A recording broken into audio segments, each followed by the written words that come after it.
Hey guys, this is your host your दोस्त Abhishek. Welcome to the channel. So आज हम बात करने वाले हैं MT15 के प्रोज एंड कॉन्स यानी कि एडवांटेज एंड डिसएडवांटेज के बारे में। सो बिना किसी देरी के चलो फिर स्टार्ट करते हैं इसके एडवांटेज से। सो गाइस, अगर एडवांटेज के बारे में बात करें, स्टार्ट करते हैं लुक से। सो लुक्स के डिपार्टमेंट में दोस्तों ऐसी कोई बाइक जो MT15 में लुक्स में दी गई है शायद ही किसी और दूसरे बाइक में आपको देखने को मिलेगी।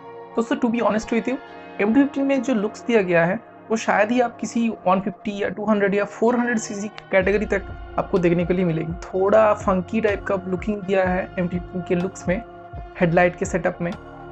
सो जो जिसका नाम दिया है the dark side of Japan, ये माने। सो लुक्स के बारे में आप लोगों को ये MT15 को कोई भी बीट नहीं कर सकता, मुझे ऐसा लगता है। और ये लुक्स के मामले में हर एक लोगों का अलग अलग ओपिनियन हो सकता है, लेकिन मुझे लुक्स में बहुत ही अच्छा लगा। सो आप लोगों को कैसा लगा MT15 को compared to what other companies are offering?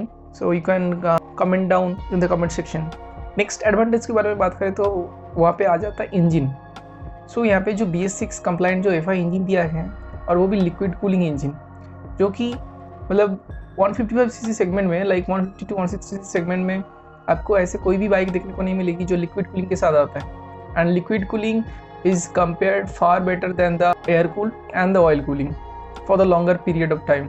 Like आप अगर इस बाइक को लेके 200 किलोमीटर या 300 किलोमीटर लेके जा रहे हो और 90 to 100 में इसको भगा रहे हो, तो इसमें कोई दिक्कत नहीं आने वाली है। लेकिन एयर कूल या ऑयल कूलिंग में आपको थोड़ा रेस्ट देना पड़ता है, या फिर आप अगर दोगे तो अच्छा होगा, क्योंकि अगर ज़्यादा देर तक इसको 90 या 100 पे भगाओगे तो इंजन के ऊपर स्ट्रेस आता है। तो इसीलिए oil cooling and air cooling जो है वो उतना रिलायबल नहीं होता है कंपेयर टू लिक्विड कूल्ड। उसके साथ यहाँ पे वेरिएबल वैल्यू एक्चुएशन दिया गया है, जो कि 7400 के ऊपर ये एक वैल्व ओपन हो जाता है और ये थोड़ा बूस्ट ज़्यादा प्रोवाइड करता है। सो उसके साथ यहाँ पे नेक्स्ट आता है इंजन में असिस्टेंट स्लीपर क्लच, जो कि इसी सेगमेंट में और कोई भी बाइक में नहीं दिया गया है। आप अगर कंपेयर कर लो जिक्सर से, आप अगर कंपेयर कर लो कोई भी परफॉर्मेंस बाइक से, लाइक अगर KTM 125 इसके साथ कम्पीट करता है, तो वहाँ पे भी स्लीपर एंड असिस्ट क्लास नहीं दिया गया है। सो इंजन के बारे में नेक्स्ट हम बात करते हैं 6 स्पीड ट्रांसमिशन जो दिया गया है यहाँ पे। तो दूसरे कोई भी बाइक को आप देख लो, ड्यूक 125 को छोड़ के यहाँ पे कोई भी ऐसा कोई बाइक नहीं है जो आप अपाचे RTR 160 भी देख लो, या कोई सा भी बाइक जिसमें आपको 6 स्पीड ट्रांसमिशन नहीं मिलेगा। तो ये जो है आपको टॉप एंड में थोड़ा ज़्यादा हेल्प करेगा। नेक्स्ट हम लोग का जो पॉइंट है वो है कॉम्पैक्टनेस में।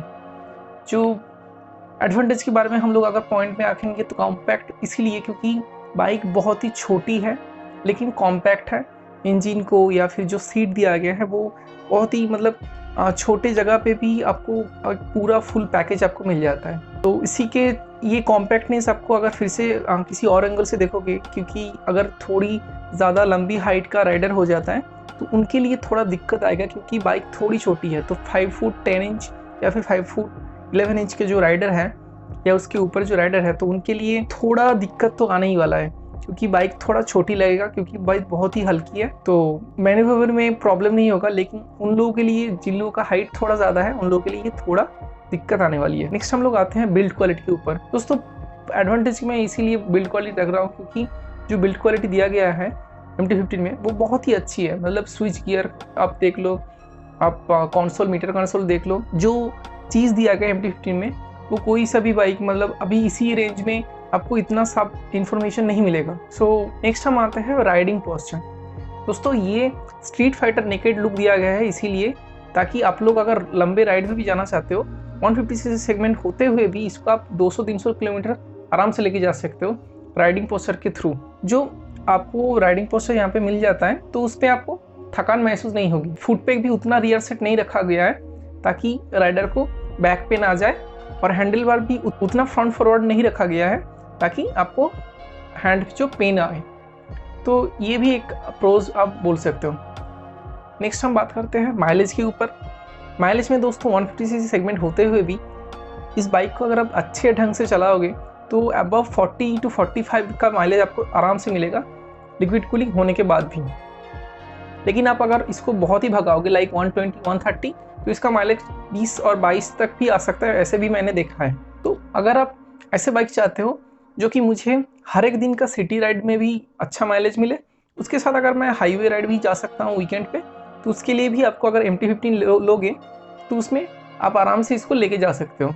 और उसमें भी आप अगर 35 to 40 माइलेज आराम से निकल सकते हो 80-90 के क्रूज़ पे।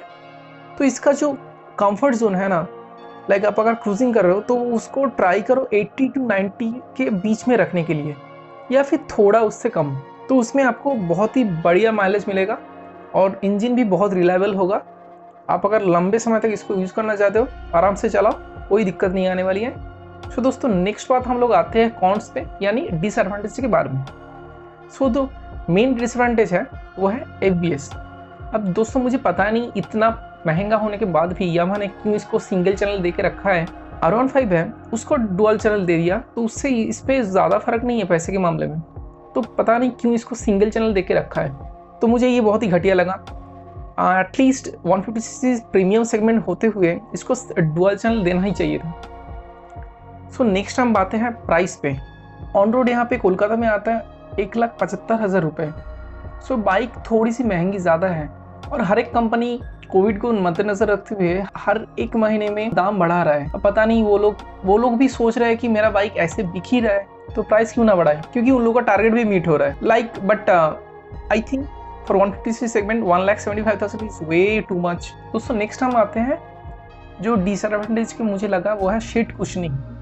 दोस्तों राइडर सीट तो तब भी ठीक है, लेकिन जो पिलियन सीट है इतना बेकार है।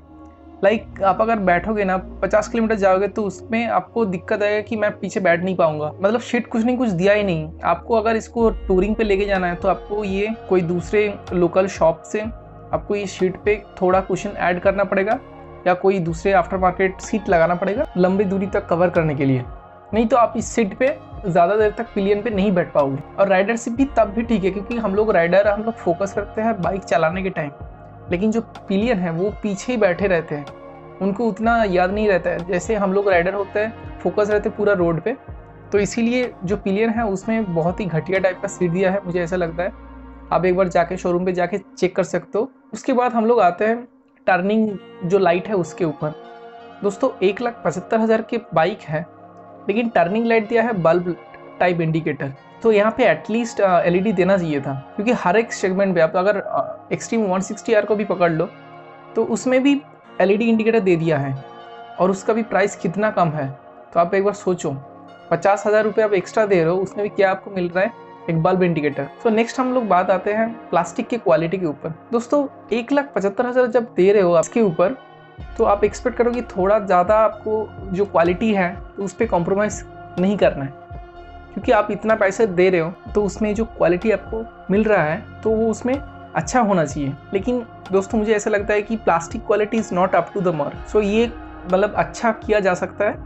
देखते हैं यामाहा ने नेक्स्ट जो अपडेट के साथ क्या कुछ लेके आता है। सो नेक्स्ट हम आते हैं ग्रैब हैंडल में। तो दोस्तों पिलियन का जो ग्रैब हैंडल होता है पीछे, वो इतना बेकार है। आप अगर निंजा 300 देखो, मुझे पता नहीं, आप अगर देखो उसका जो सेम काइंड ऑफ डिज़ाइन दिया है, मुझे पता नहीं कि इतना डिज़ाइन में सब कुछ करने के बाद भी वो पीछे से इतना लंबा रॉड क्यों निकाल के दिया है। वो छोटा वाला बहुत कुछ डिज़ाइन पे लेके आ सकता था, लेकिन मुझे वो एकदम पसंद नहीं है और वो डिसएडवांटेज के लिस्ट पे मैंने रखा है। अब अपने अपने ओपिनियन हो सकता है। दोस्तों मुझे जो लगा मैं इस वीडियो में बताया। आपको अगर कुछ सवाल या सुझाव चाहिए तो आप कमेंट सेक्शन में बोल सकते हो। तो यही था मेरा MT15 का प्रोज एंड कॉन्स का वीडियो। सो दोस्तों अगर वीडियो को आपको पसंद आए तो वीडियो को लाइक करो, चैनल को सब्सक्राइब करो, और प्लीज़ कमेंट सेक्शन में बताना वो कौन सा चीज़ आपको अच्छा लगा या फिर कौन सा चीज़ आपको MT15 के बारे में बुरा लगा।